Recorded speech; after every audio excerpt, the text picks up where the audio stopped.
یہ یوم افطار جس کو عید الفطر کہا جاتا ہے، یہ سجدہ شکر ہے اللہ کے حضور کے مالک، تو نے ہمیں ہدایت عطا کی، تو نے ہمیں توفیق عطا کی، اور تیری توفیق کے بغیر سخت گرمی کے یہ روزے ہم نہ رکھ پاتے، تیری توفیق کے بغیر فاقے نہ کاٹ پاتے۔ یہ تیرے ہی کرم سے، تیری ہی دی ہوئی توفیق سے ہمیں صبر نصیب ہوا۔ الصوم نصف الصبر، روزہ آدھا صبر ہے۔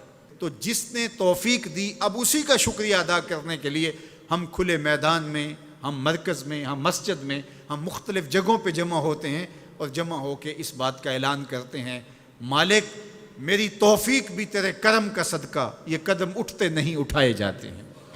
تو نے توفیق دی تو روزے رکھے گئے، تو نے توفیق دی تو گنتی کے دن پورے ہوئے، تو نے توفیق دی تو مالک تیرے ہی حضور حاضر ہوئے، اور یہ تیرا ہی کرم ہے اور تیری ہی کرم نوازیوں کے رنگ ہیں۔ حضرت معاذ بن جبل رضی اللہ تعالیٰ عنہ فرماتے ہیں کہ ایک دن حضور نے میرا ہاتھ پکڑا اور ہاتھ پکڑ کے فرمایا، اے معاذ واللہ انی لأحبک، اللہ کی قسم میں تجھ سے پیار کرتا ہوں۔ پھر دوبارہ فرمایا، واللہ انی لأحبک، اے معاذ میں اللہ کی قسم تم سے پیار کرتا ہوں۔ اور اس پیار کی وجہ سے حضور نے حضرت معاذ بن جبل کو بتایا کیا، میں تجھ کو وصیت کرتا ہوں کہ ہر نماز کے بعد ان کلموں کو جو میں تمہیں بتا رہا ہوں ان کو ترک نہیں کرنا، اس کو بھولنا نہیں ہے، اس کو چھوڑنا نہیں ہے۔ اور وہ کیا؟ اللہم اعنی علی ذکرک و شکرک و حسن عبادتک، اے اللہ مجھے توفیق دے اپنی عبادت کی، مجھے توفیق دے اپنے ذکر کی، مجھے توفیق دے اپنا شکر ادا کرنے کی۔ تو اللہ کا شکر ادا کرنے کی اس سے توفیق مانگی، مالک نعمت بھی تو دے اور اس نعمت پر شکرانے کی توفیق بھی تو عطا کر۔ اور اللہ فرماتے ہیں میری دی ہوئی نعمت پر میرا جب تم شکر ادا کرو گے میری دی ہوئی توفیق کے ساتھ، تو میں تم سے عہد کرتا ہوں لئن شکرتم لازیدنکم، میں تمہیں اور زیادہ عطا کروں گا۔ اللہ اکبر، شکریہ سے نعمت میں اضافہ ہوتا ہے، نعمت میں برکت ہوتی ہے۔ ایک دوسرے مقام پہ کتنی خوبصورت بات ارشاد کی، ما یفعل اللہ بعذابکم ان شکرتم و آمنتم، اللہ فرماتا ہے کہ وہ تمہیں عذاب دے کے کیا کرے گا اگر تم شکریہ ادا کرو اور ایمان لاؤ۔ اللہ کی چاہت نہیں ہے کہ تجھے جہنم کی بھڑکتی ہوئی آگ میں ڈالے، جو آگ تمہاری ہڈیاں توڑ کے رکھ دے، تمہارا گوشت جلا کے رکھ دے اور تم وہاں ذلت سہو، یہ تمہارے رب کی منشا نہیں ہے۔ وہ یہ چاہتا ہے کہ تمہیں جنت کی بہاریں نصیب فرمائے۔ یہ تمہارا عمل ہے کہ تم عذابوں کو خرید رہے ہو، تم عذابوں میں چھلانگے لگا رہے ہو۔ اس کی مرضی کیا ہے، اس کی رضا کیا ہے کہ تم شکر ادا کرو اور اس پر ایمان لاؤ، تو وہ تمہارے گناہ بھی معاف کر دے، تمہارے درجے بھی بلند فرما دے۔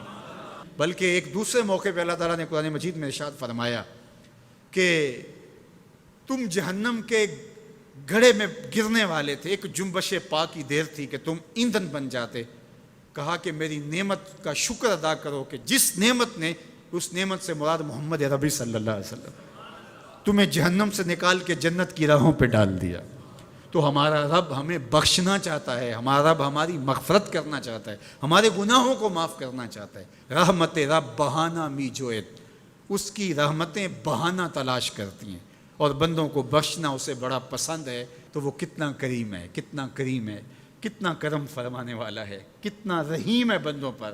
جب بندے عیدگاہ کی طرف آ رہے ہوتے ہیں اور چیخ چیخ کے کہہ رہے ہوتے ہیں اللہ اکبر اللہ اکبر لا الہ الا اللہ واللہ اکبر اللہ اکبر وللہ الحمد اللہ اکبر لا الہ الا اللہ واللہ اکبر اللہ اکبر وللہ الحمد اللہ اکبر لا الہ الا اللہ واللہ اکبر اللہ اکبر وللہ الحمد۔ تو اللہ فرشتوں سے فرماتا ہے کہ کیا مزدوری دی جائے اس مزدور کو جو کام پورا کرے؟